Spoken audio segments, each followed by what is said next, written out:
ये सब आती है इलेक्ट्रोस्टैटिक्स के अंदर, ध्यान रखना, ये सब इलेक्ट्रोस्टैटिक्स की बात करेंगे अभी हम। अभी जो फर्स्ट चैप्टर है उसमें जो भी बात होगी सारी की सारी इलेक्ट्रोस्टैटिक्स के माध्यम से होगी, ठीक है। और एक बात और है कि आप सिर्फ क्या करना, जितने से जितने ज़्यादा हो सके जो मैं यहाँ पर करा रहा हूँ बस खाली वही तैयार कर लेना, क्योंकि अब आ जाओ, क्योंकि अब जो नीट का लेवल है ना वो रहा नहीं इतना ऊपर वाला जिससे कि ज़्यादा डिफिकल्टीज हो। क्वेश्चन के लिए टाइम मिलता है कम, और टाइम कम मिलता है तो आराम से क्वेश्चन सरल पूछे जाते हैं, ज़्यादा हार्ड क्वेश्चंस नहीं पूछे जाते हैं, ठीक है। लेकिन तब भी कैलकुलेशन जितनी ज़्यादा स्ट्रांग होगी उतना ज़्यादा सही रहेगा। अब जैसे मैंने तुम्हें फर्स्ट बुक पढ़ाई है, ऐसे ये पढ़ा रहा हूँ सेकंड बुक। अगर सिर्फ आप नोट्स कंप्लीट कर लेंगे और अच्छे से समझ लेंगे तो मेरे हिसाब से एक भी क्वेश्चन आपसे नीट में बचेगा ही नहीं। ऐसा कोई क्वेश्चन ही नहीं होगा जो आपसे इसमें बच पाए, ठीक है। चलो अगर हम बात करें, सबसे पहले देखो इलेक्ट्रोस्टैटिक्स, मैंने बताया तुमसे ये क्या है इलेक्ट्रो, और ये क्या बनाया बच्चों स्टैटिक्स, ठीक है। इलेक्ट्रो का मतलब यहां पर होगा बेटा चार्ज, इलेक्ट्रो का मतलब होगा चार्ज, और स्टैटिक हम लोग बहुत अच्छी तरीके से जानते हैं। स्टैटिक का मतलब क्या होता है, कोई चीज स्टैटिक से यानी कि रुकी हुई है, ठीक है। तो इस यूनिट में हम जो भी बात करेंगे पूरी की पूरी सब में चार्ज क्या रहेगा, रुका हुआ, चार्ज रुका हुआ रहेगा, ठीक है। तो जितना चार्ज रुका हुआ रहेगा वो जिसमें आएगा उस यूनिट को हम लोग क्या बोल देंगे, इलेक्ट्रोस्टैटिक्स। तो इलेक्ट्रोस्टैटिक्स में सबसे पहले तो हम लोगों को ये ध्यान में रखना है कि ये चार्ज क्या होता है। सबसे पहले चार्ज के बारे में देखो, चार्ज की अगर हम लोग बात करें, चार्ज को हम लोग डिनोट किससे करते हैं सर, किससे प्रदर्शित करते हैं, क्यू से। चार्ज को प्रदर्शित करते हैं क्यू से, ठीक है। अगर मैं कहूं यहां मैंने मास ले लिया, इधर मैंने क्या ले लिया, चार्ज ले लिया, ठीक है। और एक तरफ ले लो पार्टिकल का नेम, ठीक। जैसे मान लो मैंने तुमसे कहा यहां पर लिखा हुआ है बच्चों इलेक्ट्रॉन, यहां क्या लिखा है इलेक्ट्रॉन, फिर क्या लिखा है प्रोटॉन, फिर क्या लिखा है न्यूट्रॉन। इलेक्ट्रॉन, प्रोटॉन और न्यूट्रॉन। मास क्या होता है इलेक्ट्रॉन का, याद रखना है, हमेशा याद रखना है। मास होता है 9.1 इंटू 10 की पावर -31 kg। प्रोटॉन का मास होता है 1.67 इंटू 10 की पावर -27 kg। न्यूट्रॉन का मास लगभग प्रोटॉन के मास से न्यूट्रॉन का मास क्या होता है, सेम होता है, लगभग क्या होता है, सेम। दूसरी चीज सर, मैं अगर इलेक्ट्रॉन की बात करूं, इलेक्ट्रॉन पर जो चार्ज होता है ना उसे हम लोग या तो E- कह दें या फिर क्या कह दें 1.6 इंटू 10 की पावर -19। सर वो भी किस में होता है बेटा, इलेक्ट्रॉन का माइनस में चार्ज होता है। इलेक्ट्रॉन का चार्ज हमेशा किस में होता है, माइनस में। प्रोटॉन का चार्ज सर जी हमेशा होता है प्लस में, जो होगा 1.6 इंटू 10 की पावर -19 कूलम। सर न्यूट्रॉन की बात करें, न्यूट्रॉन न्यूट्रल होता है, यानी कि इसके ऊपर कोई चार्ज नहीं होता, कोई चार्ज। ये तीनों इतनी जगह यूज होंगे, इतनी जगह यूज होंगे, पूरी की पूरी 12th में पता नहीं कहाँ यूज हो जाए, ठीक है। तो ये सब तो तुम्हें ध्यान में रखना ही रखना है। एक चीज और है जो बहुत ज्यादा यूज होती है, जिसे हम लोग बोलते हैं बच्चों अल्फा पार्टिकल। हम लोग क्या बोलेंगे, अल्फा पार्टिकल। ये मतलब आपको याद करना ही करना है, ठीक है। और इनका यूज कहां होता है, इनका यूज सिर्फ और सिर्फ क्वेश्चंस में होगा, जहां भी क्वेश्चंस आएंगे वहां पर इनका यूज होगा। अल्फा पार्टिकल, अल्फा पार्टिकल का मतलब क्या होता है, 2He4 को ही हम लोग क्या बोलते हैं, अल्फा पार्टिकल। इसमें तुमको क्या याद रखना है कि जो मास होता है ना, मास होता है अल्फा पार्टिकल का मास, और एक क्या होता है चार्ज, चार्ज होता है अल्फा पार्टिकल का। तो मास अल्फा पार्टिकल का 4 टाइम्स यानी कि 4 गुना ज्यादा होता है किससे, मास ऑफ प्रोटॉन से। और चार्ज जो होता है वो 2 टाइम्स ज्यादा होता है किससे, मास ऑफ प्रोटॉन से, ठीक है। अगर तुमसे कहा जाए बताओ अल्फा पार्टिकल पर चार्ज क्या होगा, तो तुम क्या कहोगे, 2 गुणा चार्ज ऑफ प्रोटॉन, 2 गुणा चार्ज ऑफ प्रोटॉन। अब चार्ज ऑफ प्रोटॉन क्या है, 1.6 इंटू 10 की पावर -19। तो यहां पर लिखोगे 2 गुणा 1.6 इंटू 10 की पावर माइनस, मास आएगा, मास कितना है, तो प्रोटॉन का मास इतना होता है, इसकी गुणा किससे कर दो, 4 से, किससे कर दो, 4 से। तो ये तुम्हें क्या आ जाएगा, मास ऑफ अल्फा पार्टिकल। एक चीज और, अगर पैसे तो पूछी नहीं गई है लेकिन आप लोगों को याद रखनी है, क्या कि सर जी जो तुम्हारा मास ऑफ प्रोटॉन होता है बेटा प्रोटॉन का मास, देखो प्रोटॉन का मास यहां पर कितना है 1.67 10 की पावर -27, यहां पर है 9.1 इंटू 10 की पावर -31। तो कौन सा ज्यादा है सर जी? ये ज्यादा है। -27 वाला क्या है? ज्यादा। ये वाला क्या है? कम। तो ये अब ये बहुत ज्यादा है। कितना ज्यादा है? तो ये लगभग हम लोग बोलेंगे 1840 गुना ज्यादा होता है। मास ऑफ प्रोटॉन लगभग कितने ज्यादा गुना होता है? लगभग 1840 गुना ज्यादा होता है मास ऑफ इलेक्ट्रॉन से। ठीक है, ये आपको याद करना है।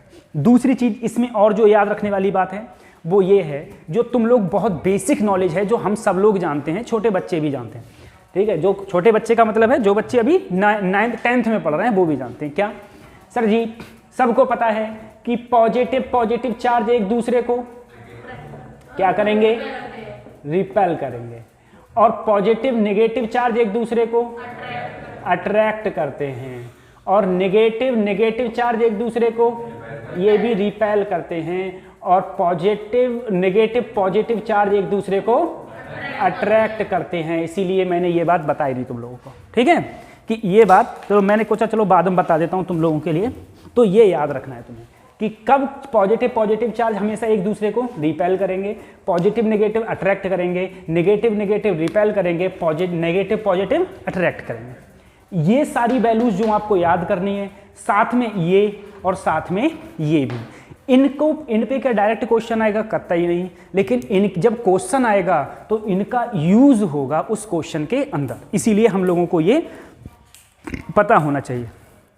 ठीक है, उसके बाद सर जी एक बात और याद रखना, चार्ज की यूनिट कूलाम। अब एक कूलाम इजकल टू 3 × 10 की पावर 9 ESU भी होता है। 3 × 10 की पावर 9 ESU का मतलब क्या होता है? Electrostatic unit. ध्यान रखना, इलेक्ट्रोस्टैटिक यूनिट। अगर कभी भी पूछ लिया गया, क्या पता क्वेश्चन पूछ लिया जाए कि 1 कूलाम किसके बराबर होता है, कितने ESU के बराबर होता है, तो 3 × 10 की पावर 9 ESU के बराबर होता है। ठीक है, सिंपल सी बात है। दूसरी चीज एक बात याद रखो, अगली बात है हमने 12th में पढ़ा था क्वांटाइजेशन ऑफ चार्ज।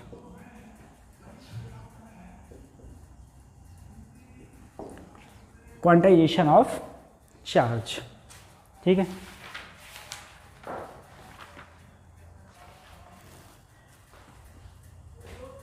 अरे क्वांटाइजेशन लिख दिया।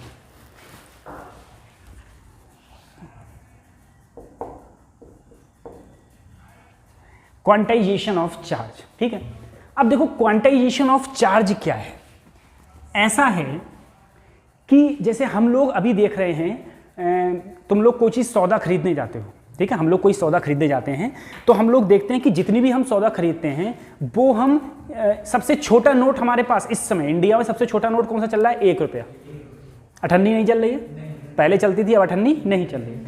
अगर तुमने कोई सौदा लेनी है तो उसे या तो तुम पूर्ण नंबर दोगे, यानी कि 1 के गुणा में रुपया दोगे। ऐसा थोड़ी नहीं तुम इसे 12.5 रुपये दे आ रहे हो, ठीक है। कहीं मंदिर से अठन्नी उठा लाए, वो बोले 25 की यार 1 किलो है, बोले लो आधा किलो, 12.5 रुपये की ये, ठीक है। तो वो जो भी तुम देते हो वो सब किस में देते हो? वो सब तुम देते हो इंटीजर नंबर में, क्योंकि एक इंटीजर नंबर है। 1 2 3 4 5 6 7 ये सब क्या है? इंटीजर नंबर है। तो जितने भी रुपए देते हो किसी को वो इंटीजर नंबर में देते हो।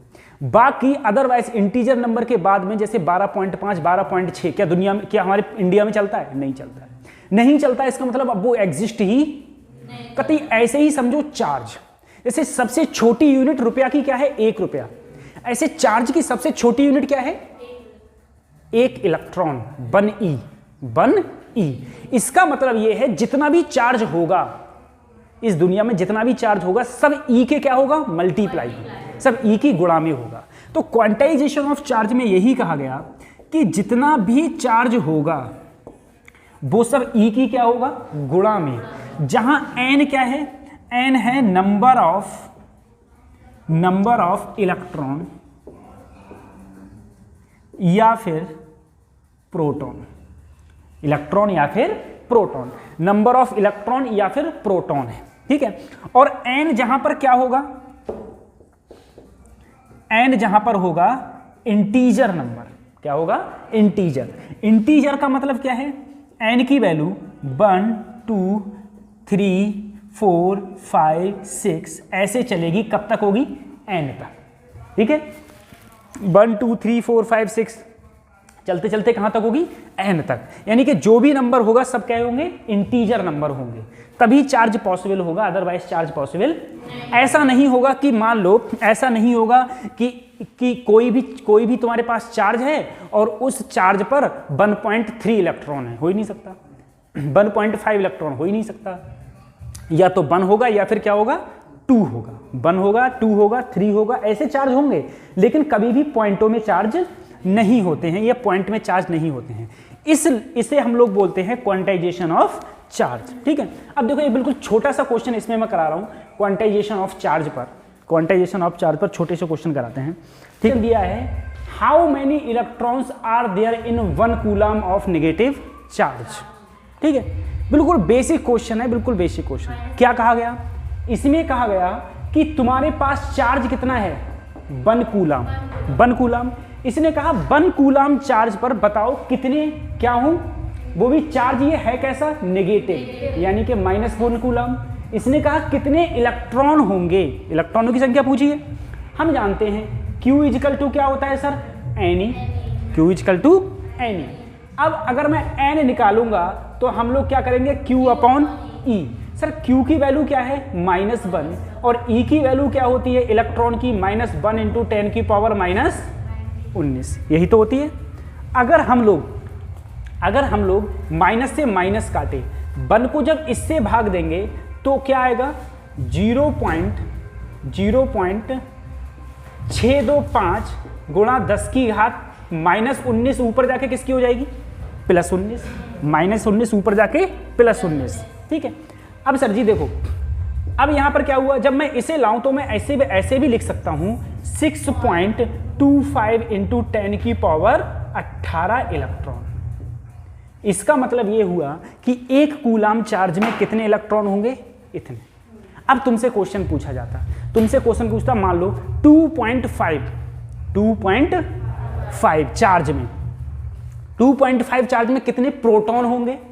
तो प्रोटॉन के लिए सर चार्ज तुम्हें 2.5 लगा देते, और प्रोटॉन का चार्ज क्या होता है 1.6 इंटू 10 की पावर -19।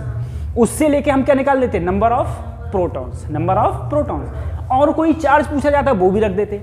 अब सबसे बड़ी बात ये है, क्या ये इंटीजर नंबर है, क्या इलेक्ट्रॉन इंटीजर हैं ये। देखो इंटीजर का मतलब क्या होता है, 1 के गुणांक में, 1 के गुणांक में। क्या ये संख्या 1 के गुणांक में है, पॉइंट में तो नहीं है ना, पॉइंट में तो नहीं है ना, ये पॉइंट में है, पॉइंट में है तो, लेकिन पॉइंट में तो इलेक्ट्रॉन पॉसिबल ही नहीं है, पॉइंट में इलेक्ट्रॉन, तो इसका मतलब है 1 कूलम चार्ज पॉसिबल ही नहीं है किसी चीज पे। देखो बच्चों वही तो, अच्छा एक बार बताओ, कहीं पर ये लिखा है, कहीं पर ये लिखा है बेटा 1.6 इंटू 10 की पावर 2, सही है। इसका मतलब क्या है, अभी ये बताओ, ये 1 का गुणांक नहीं है, लेकिन अगर मैं पूरी संख्या की बात करूं तो क्या ये 160 नहीं हो जाएगा, ये 1 का गुणांक है कि नहीं है, है नहीं है। अब तुम यहां लगाओ, यहां लगाओगे तो देखो 6 1 2 1 2 और कितने बचे 16, 1 2 3 4 5 6 16। क्या ये 1 का गुणांक है, 1 का गुणांक है, बात समझ में आ रही है। हाँ, अगर सिर्फ बेटा n की वैल्यू 1.2 आती तो पॉसिबल नहीं था, n की वैल्यू 6.25 आती तो पॉसिबल, वो चार्ज पॉसिबल नहीं है। लेकिन अगर पूर्ण गुणांक आएगा तब ये चार्ज पॉसिबल है। अगला क्वेश्चन देखो, ये बहुत अच्छा क्वेश्चन है। क्वेश्चन में कहा गया है कि एक कोई न्यूट्रल मेटल था मेरे पास, न्यूट्रल का मतलब है जिसके पास चार्ज क्या हो, 0। अब सोचना, जिसके पास चार्ज 0 हो, चार्ज 0 हो, उसने कहा उसमें से उसने कितने इलेक्ट्रॉन रिमूव कर दिए, 10 की घात 14 इलेक्ट्रॉन निकाल दिए, ठीक है। अब तुम मुझे बताना, न्यूट्रल का मतलब क्या है कि जितना नेगेटिव उतना पॉजिटिव। इसने निकाल क्या दिए, नेगेटिव, तो ज्यादा मात्रा में कौन बचे, तो चार्ज क्या हो जाएगा, तो ये पॉजिटिव रह जाएगा, भाई जब नेगेटिव निकाल दिए तो क्या बचे फिर पॉजिटिव। अब इसने इतने निकाल दिए तो जितने इलेक्ट्रॉन निकले उतना ही तो ये चार्ज हो गया पॉजिटिव, उतना ही चार्ज क्या हो गया ये पॉजिटिव। तो सर जी अगर मैं यहाँ पर कहूँ यहाँ पर चार्ज क्या लगेगा तो आप बोले Q equal to N, Q equal to N. मैंने कहा ठीक है। तुम बोले सर जी n कितने हैं 10 की घात 10 की पावर 14, E होता है 1.6 इंटू 10 की पावर माइनस 19, तो ये क्या आया 1.6 इंटू 10 की पावर, बोलो क्या आया -5, यही तो आया। सर यहाँ पर -5 में नहीं है, यहाँ पर क्या है सब में माइक्रो है। क्या है माइक्रो का मतलब क्या होता है 10 की घात -6, 10 की घात -6, तो इसे हम लिखेंगे तो 16 माइक्रो। सर चार्ज तो माइनस का होता है, इलेक्ट्रॉन का चार्ज क्या होता है माइनस का, इलेक्ट्रॉन का चार्ज क्या होता है, तो यहाँ पर तुमको माइनस लाना चाहिए था और तुम माइनस लाए ही नहीं, तुम तो प्लस ले आए हो, तुम गलत कर दिए क्वेश्चन को। तो बच्चे देखो ऐसा है इस क्वेश्चन में मैंने तुमसे क्या कहा, सबसे पहले यहाँ पर जितने पॉजिटिव चार्ज थे उतने ही क्या थे, उसने कहा इस बॉडी पर चार्ज क्या होगा, उसने ये पूछा है। तो -16 कूलम चार्ज निकला है, लो माइनस लगा दिया मैंने, हटाओ, -16 माइक्रो कूलम निकला है, ठीक है। अगर इससे -16 निकल गया तो इस पर क्या रह गया फिर +16, क्या रह गया +16, इसलिए आंसर हमारा ये सही। ठीक, अगर हम लोग बात करें कूलाम्स लॉ की, ठीक है, कूलाम्स लॉ, एक साइंटिस्ट हुए कूलाम, इन्होंने क्या बोला, साइंटिस्ट कूलाम ये बोले कि कोई भी दो चार्ज, एक चार्ज चाहे कोई भी दो चार्ज, एक मैंने Q1 मान लिया और दूसरा क्या मान लिया Q2 मान लिया, एक Q1 और एक Q2, अगर इनके बीच की दूरी r है, एक बात याद रखना, जो बीच की दूरी लेते हैं ना वो सेंटर से लेते हैं। कहाँ से लेते हैं, ये नहीं सर जी इस कोर से और इस कोर से ले रहे हैं ना, इस कोर से नहीं ली जाती है, कहाँ से ली जाती है दूरी हमेशा सेंटर से, और इस स्फीयर के सेंटर कहाँ होंगे बीचों बीच में, ठीक है। इन्होंने कहा अब मुझे बताओ दोनों पॉजिटिव हैं क्या, दोनों पॉजिटिव हैं तो एक दूसरे को क्या करेंगे रिपेल, यानी कि ये इधर फोर्स लगाएगा और ये इधर फोर्स लगाएगा, और दोनों फोर्स क्या लग रहे होंगे बराबर, लेकिन विपरीत दिशा में, विपरीत। तो इन्होंने कहा साइंटिस्ट बोले कि इन दोनों के बीच में जो लगने वाला फोर्स होता है वो फोर्स होता है 1/4 pi epsilon not Q1 Q2 upon r²। बोले फोर्स ये लगता है, यानी कि Q1 Q2 अपॉन r², ये फोर्स इस पर लगता है। और इन्होंने कहा चाहो तो दोनों पर क्या लगा दो मॉड, यानी कि दोनों के गुणा हमेशा क्या है पॉजिटिव, कभी भी ऋणात्मक नहीं लेना है, हमेशा क्या लेना है पॉजिटिव लेना है, यानी कि धनात्मक लेना है। तो ये जो फोर्स होता है ये लगता है अगर दो चार्ज हैं तो। अब देखो अगर यही चार्ज पॉजिटिव एक नेगेटिव होता और एक क्या होता सर जी पॉजिटिव, तो एक दूसरे को क्या करते अट्रैक्ट करते, क्या तब भी दोनों के बीच में इतना ही फोर्स लग रहा है जितना फोर्स पहले लग रहा था, उतना ही फोर्स लगेगा, लेकिन अब भी फोर्स कैसे लगेगा विपरीत दिशा में। अरे ये इधर लग रहा है, ये बात समझ में आ रही है, अब भी विपरीत दिशा में, लेकिन फोर्स वही रहेगा जो पहले फोर्स लगता था 1/4 pi epsilon not Q1 Q2 upon r²। कुछ चीजें और जैसे सर 1/4 पाई एप्सिलॉन नॉट का जो वैल्यू है ना वो कांस्टेंट है, वो क्या है कांस्टेंट, जो कितना है 9 × 10 की घात, वैसे तो 8.9 होता है, वैसे तो 8.9, लेकिन हम क्या लेते हैं 9 × 10 की घात 9, लेकिन अब इसकी यूनिट की बात आ गई, इसकी यूनिट क्या होगी। तो देखो इसकी यूनिट निकालने का सीधा सा फंडा है सर, इसको और इसी को बेटा हम लोग क्या बोलते हैं के, 12वीं में हम लोगों ने बहुत पढ़ा है, ये होता है के, तो ये पहलू वैल्यू क्या हो गई के। तो देखो F = K Q1 Q2 upon, यही तो हो गया।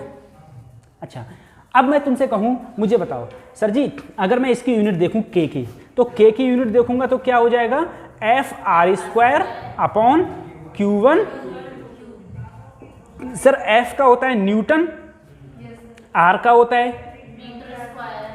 कूलाम, कूलाम, तो इसकी यूनिट आई न्यूटन मीटर स्क्वायर पर coulomb square, newton metre square पर कूलाम स्क्वायर, ठीक है। अगर मैं इसी में बात करूं, जैसे तुम्हारा ये था k इजकल टू क्या होता था 1/4 pi epsilon naught equal to 9 into 10 की पावर 9। सर अगर यहाँ पर एप्सिलॉन नॉट की बात करें हम लोग, तो एप्सिलॉन नॉट होता क्या है, ये होता है परमिटिविटी इन फ्री स्पेस। क्या होता है? परमिटिविटी इन फ्री स्पेस, जिसकी वैल्यू जो होती है ना वो 8.85 इंटू 10 की पावर -12 माइनस, और इसका उल्टा क्या, कूलाम स्क्वायर पर न्यूटन मीटर स्क्वायर ये होती है। समझ में आ रहा है? क्या होती है? 8.85 इंटू 10 की पावर -12 कूलाम स्क्वायर पर न्यूटन मीटर स्क्वायर। तुमको किसकी वैल्यू याद रखनी है? 1/4 पाई एप्सिलॉन नॉट की, जो कितनी होती है 9 इंटू 10 की पावर 9 होती है, जो 9 इंटू 10 की पावर 9 होती है। दूसरा देखो, ये यहाँ पर एक बात याद रखना, जो यहाँ पर ये मैंने जो फोर्स निकाला है ना, ये फ्री स्पेस के लिए निकाला है। फ्री स्पेस मतलब वैक्यूम या फिर जहाँ हवा हो, जहाँ पर क्या हो, हवा, फ्री स्पेस या फिर हवा के लिए ये मैंने निकाला है। अगर मैं यही चीज़ को वेक्टर फॉर्म में लिखूँ, सर वेक्टर फॉर्म में कैसे लिखा जाएगा? देखो ऐसा है कि अगर वेक्टर फॉर्म का मतलब क्या है, पहले ये देखो, coulombs law in vector form.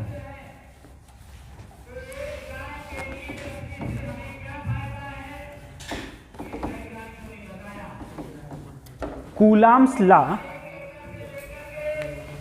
In vector form.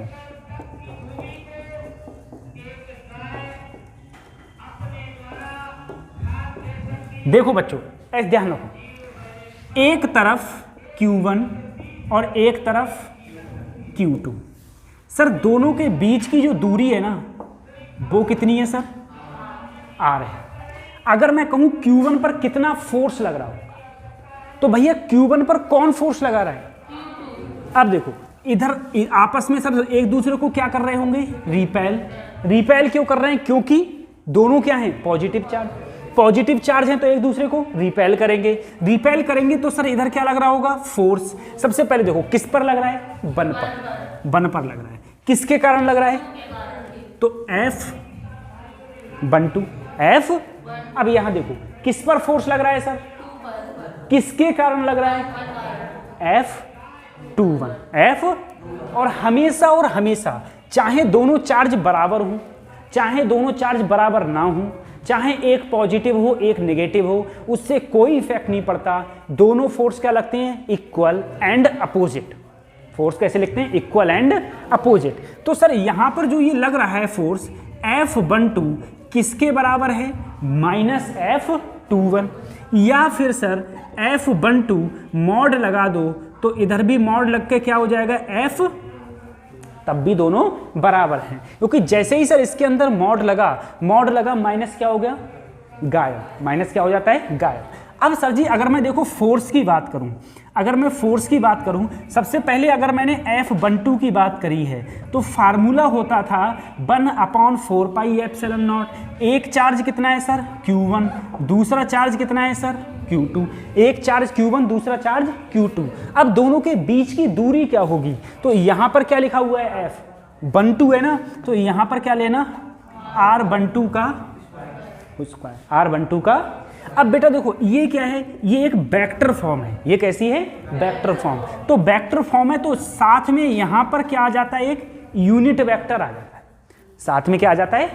Unit vector का मतलब ये होता है, किसी भी यूनिट वेक्टर का मतलब ये है कि R12 मतलब R vector 12 upon magnitude of 12, और इसकी वैल्यू हमेशा किसके बराबर होगी? 1 के। यूनिट वेक्टर का मतलब ही यही होता है कि अगर उस वेक्टर का तुम मैग्नीट्यूड निकालोगे तो उसका मैग्नीट्यूड की वैल्यू क्या आती है? 1 आती है। ठीक है, तो R12 की देखो यहां तो 1 हो गया है, यहाँ क्या है? 1। तो इसे ऐसे लिख दिया। अब मैं R12 को लिखना चाहूँ तो क्या मैं ऐसे लिख सकता हूँ? अगर मैं ऐसे लिखूँ तो sir 1/4 pi epsilon not Q1 Q2 upon R12 का स्क्वायर, यहाँ पर करें अगर हम लोग तो R12 इंटू R12 का मॉड। यही तो लिख देंगे सर जी हम। अब देखो यहां पर देखो, अगर ये इसे मॉड खत्म करें तो यहां पर भी क्या आएगा? R12। यहां पर क्या आएगा? R। तो 1/4 pi epsilon not Q1 Q2 upon R12 ये R12 ये, तो R12 की पावर 3, R12 की पावर, और यहाँ पर रख दो खाली ये।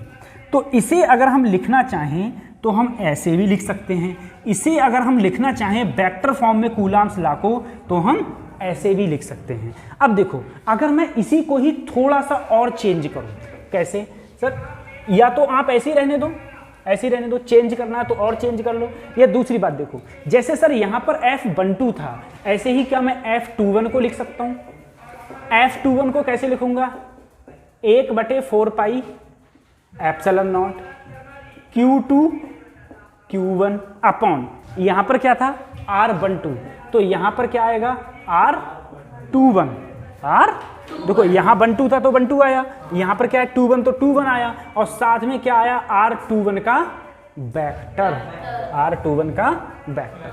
ठीक है, तो अगर वेक्टर फॉर्म में लिखना चाहे तो हम इस टाइप से भी वेक्टर फॉर्म में लिख सकते हैं। या तुम अगर एक वैल्यू और बढ़ाना चाहो तो इसे ऐसे भी लिख सकते हो, 1/4 pi epsilon not Q2 Q1 upon R21 की पावर 3, और यहाँ R21 को लिख सकते हो R2 वेक्टर माइनस R1।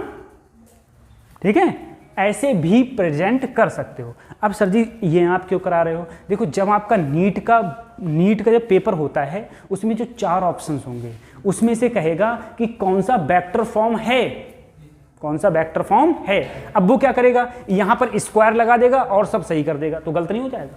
नीचे क्या होता है Q, नीचे क्या होता है। अब वो क्या करेगा, यहाँ पर 2 1 कर देगा, लेकिन यहाँ पर क्या कर देगा 1 2 कर देगा, तब भी गलत हो जाएगा। सही है, तो इसीलिए ये आपको क्या करने पड़ेंगे, रिमेंबर करने पड़ेंगे, ये आपको याद करने पड़ेंगे। इस फर्स्ट वाले में इसमें, हाँ बेटा देखो अगर यहाँ पर यूनिट वेक्टर लगाए मेरा, यूनिट वेक्टर तो स्क्वायर रहेगा, और जैसे ही यूनिट वेक्टर खत्म हुआ तभी क्या आया है Q आया है, तभी तुम्हारा Q आया है। तो ये होता है कूलम्ब्स लॉ का vector form. Electrostatic force in medium, इस टाइप का क्वेश्चन पूछा जाएगा। ठीक है, अब बताओ सोचो सर, पहले तो तुम्हारा Q1 और Q2 दोनों जिस डिस्टेंस पे रखे थे वो डिस्टेंस क्या थी, R थी, वो डिस्टेंस थी R। ठीक है, ठीक है सर जी। तो यहाँ पर जो पहले फ्री स्पेस था, फ्री स्पेस में जो फार्मूला लग रहा था वो 1/4 pi epsilon not Q1 Q2 upon R², बिल्कुल सरल यही लग रहा था। लेकिन अब यहाँ कौन सा मीडियम है, मीडियम है, कोई मैंने कहा मीडियम है, और मीडियम क्या है, मीडियम जो मैंने लिया है, मीडियम मैंने ले लिया के डाई इलेक्ट्रिक मीडियम है, के डाई इलेक्ट्रिक मीडियम। अगर के डाई इलेक्ट्रिक मीडियम होगा तो जो उस मीडियम में, ये वाला फार्मूला कहाँ लगता है बेटा, फ्री स्पेस में, ये लगता है फ्री स्पेस में। और अगर मैं मीडियम के लिए कहूँ तो जो मीडियम में जो फार्मूला लगेगा उसमें सिर्फ और कुछ नहीं होगा, खाली 1/4 पाई एप्सिलॉन नॉट। ऐसे ही कौन से मीडियम में है, के डाइलेक्ट्रिक मीडियम में है, तो सिर्फ मल्टीप्लाई किससे हो जाएगी, के से, और साथ में रहेगा Q1 Q2 अपॉन R²। ठीक है, इसका मतलब ये हुआ sir 1/4 pi epsilon not Q1 Q2 R² की जगह मैं क्या लगा दिया, F कौन से स्पेस में बेटा, फ्री स्पेस में, और नीचे सिर्फ क्या रह गया, K। ये F क्या है, मीडियम, ये क्या है, मीडियम। ठीक है, यही तो फार्मूला हो जाएगा, ये फार्मूला हो जाएगा। या फिर एक चीज और है, अगर मैं परमिटिविटी की बात करूं, permittivity in medium, permittivity in free space कितनी लिखता था मैं लिखता था mu naught. Permittivity in free space कितना था मेरा, म्यू नॉट। अगर मैं परमिटिविटी की बात करूं in free space, permittivity in free space की अगर मैं बात करूं तो परमिटिविटी का फार्मूला होता है के एप्सिलॉन नॉट।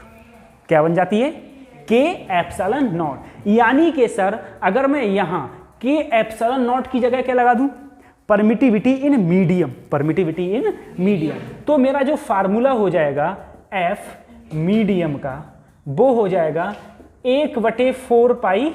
अब देखो एप्सिलॉन नॉट इंटू के की जगह पर क्या आएगा, सिर्फ एप्सिलॉन। क्या आएगा, एप्सिलॉन। और साथ में Q1 Q2 upon R square. ठीक है, तो हमारा फार्मूला ये। अब देखो एक सिंपल सा क्वेश्चन, खाली देखो 4 नंबर में ऐसे भी पूछ सकता है। क्वेश्चन तुमसे पूछेगा कि मेरे पास में 2 स्पेयर हैं, ठीक है, 2 स्पेयर हैं, दोनों के बीच की डिस्टेंस क्या है, R। एक पर चार्ज Q1, एक पर चार्ज Q2, तो आपस में फोर्स लग रहा है F1।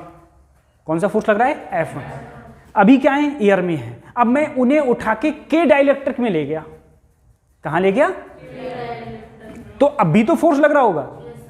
अब फोर्स पहले से कम हो जाएगा कि ज्यादा हो जाएगा, तो देखो अगर K डाइलेक्ट्रिक में ले जाऊंगा तो बेटा जो पहले फोर्स लग रहा था उसमें से K से क्या करूंगा, भाग करूंगा। और किसी चीज को अगर मैं भाग करता हूं तो फोर्स क्या हो जाता है, कम हो जाता है। फोर्स क्या हो जाता है, तो अगर कोई भी मेरे पास 2 चार्ज हैं जो कहाँ हैं, हवा में हैं, और उन हवा वालों को मैं कहाँ ले जाऊं, उतनी ही डिस्टेंस पर उतने ही चार्ज को अगर कोई K डाइलेक्ट्रिक में ले जाऊंगा तो उनके बीच में आपस में जो लगने वाला फोर्स है वो फोर्स अपने आप से क्या हो जाएगा, कम हो जाएगा। ठीक है, इस पर जेई मेंस ने क्वेश्चन पूछा है। ठीक है, और जेई मेंस ने क्वेश्चन पूछा है तो हो सकता है एनटीए भी उठा के क्वेश्चन पूछ ले। बताओ क्वेश्चन क्या होगा, तो बहुत सरल है ये चीज। 2 प्रोटॉन हैं, कोई भी 2 प्रोटॉन हैं, वे कुछ ना कुछ डिस्टेंस पर रखे हैं। सर एक प्रोटॉन ये, एक प्रोटॉन ये, 2 प्रोटॉन हैं, कुछ डिस्टेंस पर उसने कहा रखे हैं। मैंने कहा चलो ठीक है, 2 डिस्टेंस पर रखें आराम से। उसने कहा रेशियो बताना है किसका, electric force and gravitational force. अब मुझे बताओ सर अगर मैं इलेक्ट्रिक फोर्स की बात करूं तो अभी तो आप फार्मूला बताए 1/4 pi epsilon not Q1 Q2 upon, बिल्कुल बात सही है, Q1 Q2 upon R square.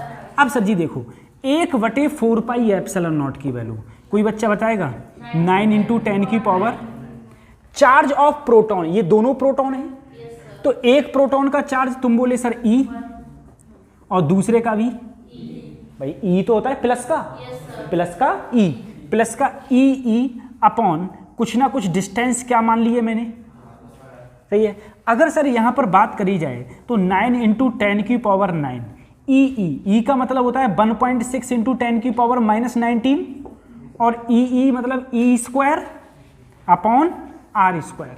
अब देखो यहां पर जरा सोचो सर 9 × 10 की पावर 9 जो मेरा है वो है, यहाँ पर 19 है, 19 है, 19 दूनी क्या हो जाएगा 38, 38 में से 9 गए तो कितने बचेंगे 29, कितने बचेंगे 29 ही तो बचेंगे।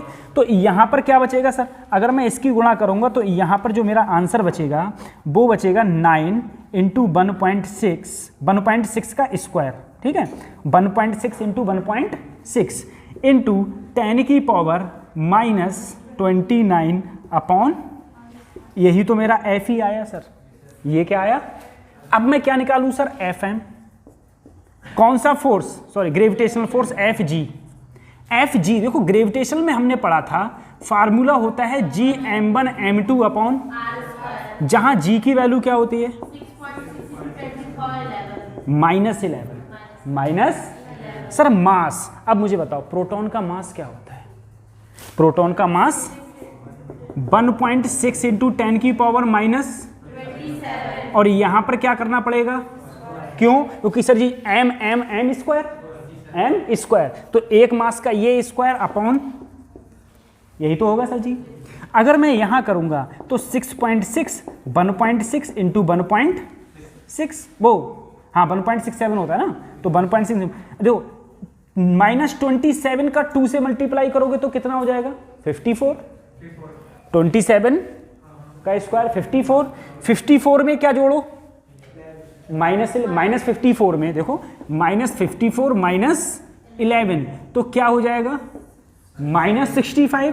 तो यहां पर क्या बचेगा बच्चों 10 की पावर माइनस अपॉन, तुमसे रेशियो किसका पूछा Fe अपॉन Fg। तो सर अगर मैं Fe अपॉन Fg करूं तो देखो तुम्हें सिर्फ यहां पर पावर से मतलब है ना, सिर्फ पावर से मतलब है, तो ये सारे नंबरों को भूल जाओ, ठीक है। और R स्क्वायर से R स्क्वायर भी क्या हो जाएगा, कट हो जाएगा। तो सिर्फ यहाँ पर क्या बचेगा, ऊपर बचेगा 10 की पावर -29 और नीचे बचेगा 10 की पावर माइनस, बात समझ में आ रही है सर? अगर एक बार जब इसके नीचे ये रखोगे तो r स्क्वायर से r स्क्वायर कट जाएगा। क्या 4 ऑप्शंस में नंबर हैं? नहीं, सिर्फ क्या है, पावर। तो सिर्फ पावर से मतलब रखो, नंबर पे जाओगे तो कैलकुलेशन में टाइम और ज़्यादा लगा दोगे, ठीक है।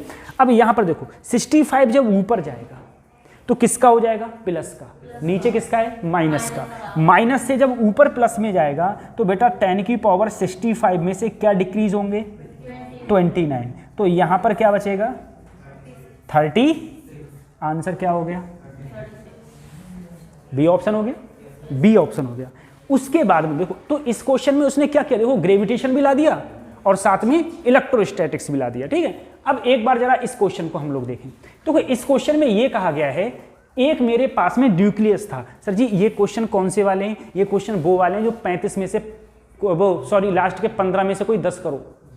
अरे 35 से 50 होते हैं, 35 से 50 में से 15 क्वेश्चन में से कोई 10 क्वेश्चन करने पड़ते हैं। और वो 10 क्वेश्चन जो 15 क्वेश्चन होते हैं ना, वो बड़े बड़े होते हैं, वो छोटे नहीं होते हैं, सही है। जिसमें चॉइस होती है वो थोड़े बड़े बड़े होते हैं। तो उसी टाइप के ये क्वेश्चन है, ठीक। अब देखो सबसे पहले इसमें कहा मेरे पास में एक 92 यूरेनियम 238 था, उसमें से एक अल्फा पार्टिकल छूमंतर बाहर निकल गया।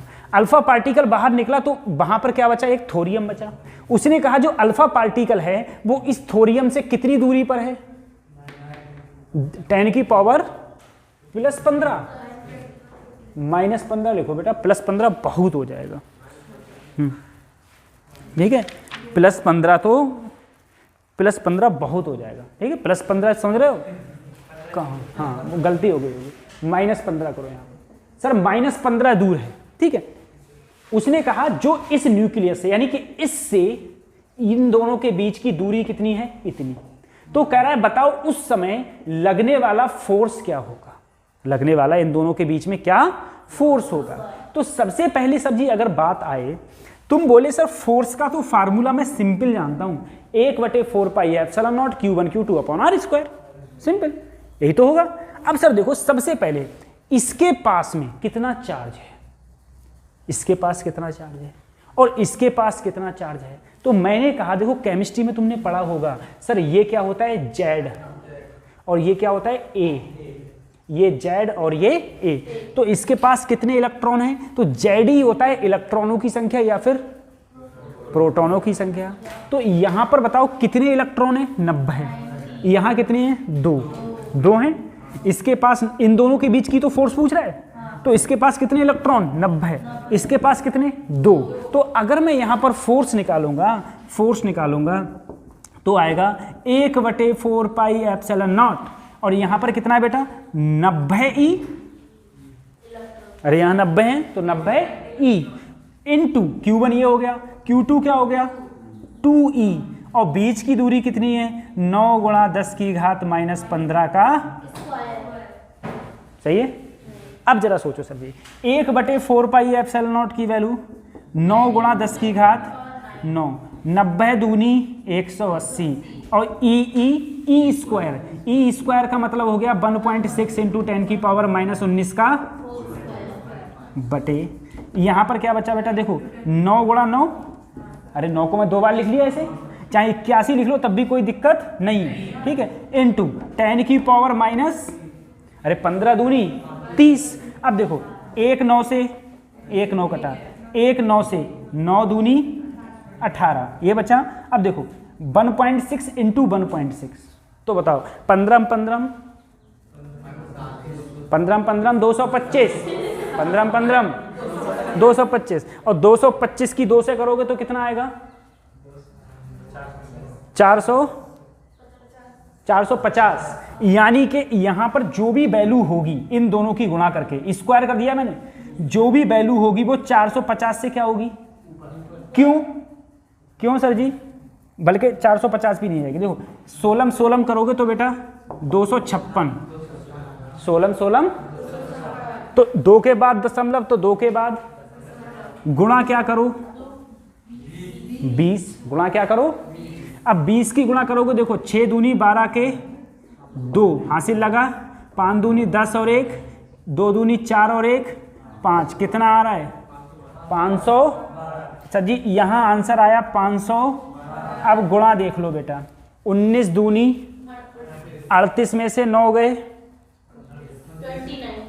29, 38 में से 2 गए 29, ठीक है। अब 29 हो गए ये।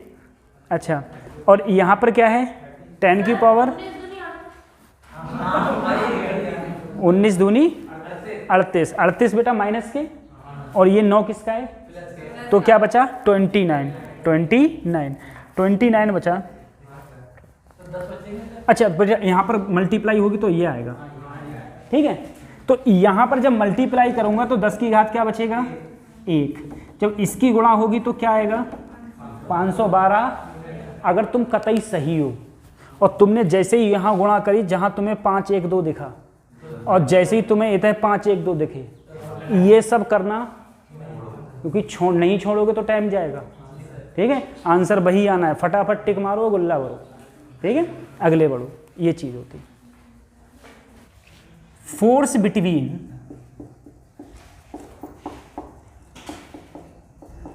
Multiple charges.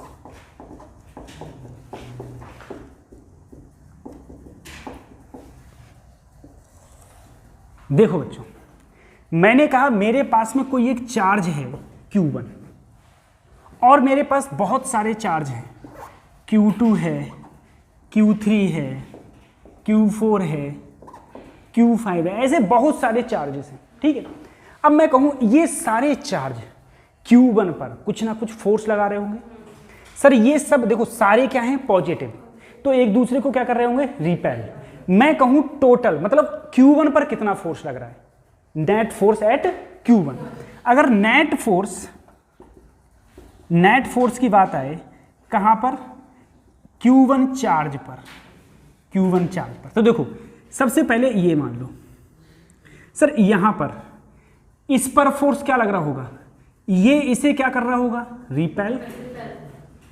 कितना फोर्स लग रहा होगा, तो किस पर लग रहा है 1 पर, किसके कारण, ये इधर लगा रहा होगा, किस पर लग रहा है 1 पर, किसके कारण, ये इधर लगा रहा होगा, किस पर लग रहा है 1 पर, किसके कारण, ये इधर लगा रहा होगा, किस पर लग रहा है 1 पर, किसके कारण, सही है, ये लग रहा है। सर अगर मैं यहां पर नेट फोर्स की बात करूं, नेट फोर्स की एफ नेट, तो देखो सबसे पहले तुम डिस्टेंस जरूर लो। तो अगर मैं डिस्टेंस लूं, जैसे यहां पर है ये 1 3 है, तो यहां क्या ले लिया R13, ये क्या है बेटा, देखो इधर लगने वाला 1 2 फोर्स है, तो यहां डिस्टेंस क्या ले ली R12। ऐसे ही ये क्या ले ली R15, ये डिस्टेंस ले ली। अब डिस्टेंस ले ली, अब तुम फार्मूला लगाओ कैसे। सबसे पहले फोर्स क्या लग रहा होगा 1 2, और क्या लग रहा है 1 3, और क्या लग रहा है 1 4 1 5। अगर और भी चार्ज होते तो और भी फोर्स लगते, यहां पर चार्ज सिर्फ मैंने इतने ही लिए हैं तो इतने फोर्स लग रहे हैं। अब बात करी जाए, बिल्कुल अभी मैंने थोड़ी देर पहले लिखवाया था F12 के लिए क्या sir ji 1/4 pi epsilon naught, वो तो सब में आएगा, तो मैंने पहले से ही कॉमन ले लिया। यहां पर 1 2 है तो Q1 अपॉन R12 का और साथ में R12 का कैप, जो क्या दिखा रहा है, बेटा डायरेक्शन दिखा रहा है। क्या दिखा रहा है, डायरेक्शन। ऐसे ही F13 की बात आए तो Q1 Q3 R13 का स्क्वायर, R13 का कैप, Q1 Q4 R14 का स्क्वायर, R14 का cap, plus Q1 Q5 R15 का स्क्वायर, R15 का कैप, ठीक है। ये तुम्हारा क्या हो जाएगा, ये तुम्हारा नेट फोर्स लग जाएगा।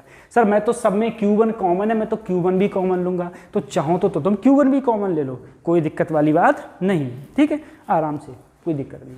तो ये होता है फोर्स बिटवीन, या कोई भी 2 या 2 से अधिक चार्ज लग रहे हों तब जो फोर्स लगता है वो ये रहता है, सही है। उसके बाद में मैंने एक क्वेश्चन दिया, सिंपली एक क्वेश्चन दिया कि मेरे पास एक ट्रायंगल है,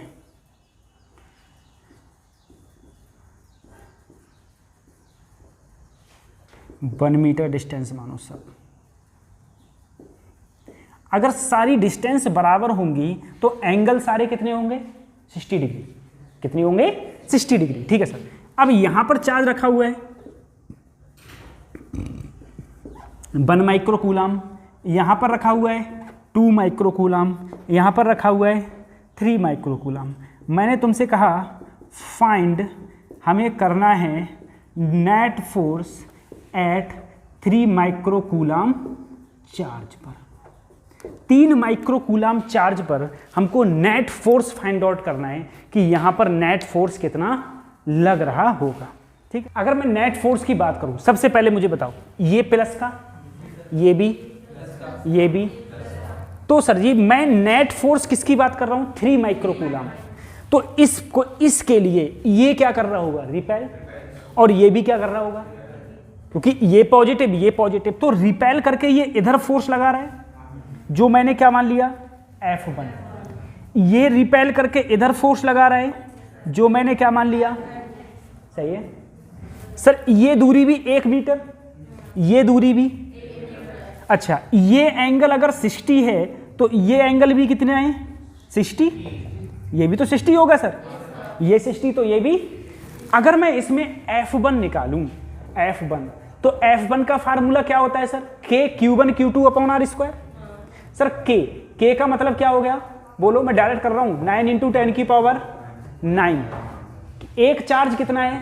3, दूसरा चार्ज कितना है? 1। अब यहां पर क्या है? माइक्रो का मतलब 10 की पावर -6 इंटू 10 की पावर -6। तो चाहो तो ऐसे लिखो 3 × 10 की पावर -6 इंटू 1 × 10 की पावर अपॉन R स्क्वायर। तो R 1 है, R क्या है? 1, तो 1 का स्क्वायर। 3 एकम 9 तिया 27 गुणा 10 की घात -12। 12 में से 9 गए तो कितने बचे? 10 की पावर -3। इतना ही तो न्यूटन लग रहा है सर जी। अब मैं किसकी बात करूं? F2 की। सर F2 की बात करी तो K की वैल्यू ये इंटू एक चार्ज कितना है? 3 × 10 की पावर -6, और दूसरा चार्ज कितना है? 2 × 10 की पावर -6 अपॉन डिस्टेंस क्या है? 1 का स्क्वायर। अरे अब भी तो डिस्टेंस बनी है। तो सर अगर मैं यहां करूंगा तो 3 दूनी 6, 9 6 54 इंटू 10 की पावर -3 न्यूटन। यही तो आया। क्या ये आंसर सही है? नहीं। क्यों? क्योंकि सर जी जो रिजल्टेंट लगेगा, क्या लगेगा? वो तो इन दोनों के कहां लग रहा होगा? बीच में लग रहा होगा ना। और इन दोनों के बीच में एंगल कितना है? 60 डिग्री। कितना है? तो अगर मैं F नेट की बात करूंगा तो F नेट आएगा √ F1 square plus F2 square plus 2F1 F2 into cos theta, into cos. तो मुझे क्या करना पड़ेगा? इसका स्क्वायर प्लस इसका स्क्वायर प्लस 2 ये गुणा कॉस 60 गुणा कॉस। तो जो मेरा आंसर आएगा वो मेरा आएगा F नेट, जो किस में आएगा? न्यूटन में। जो किस में आएगा? न्यूटन में। पहले यहां पर किसका रखो? देखो F1 का स्क्वायर करोगे, फिर किसका स्क्वायर करोगे? F2 का स्क्वायर करोगे, फिर plus 2F1 F2 cos theta.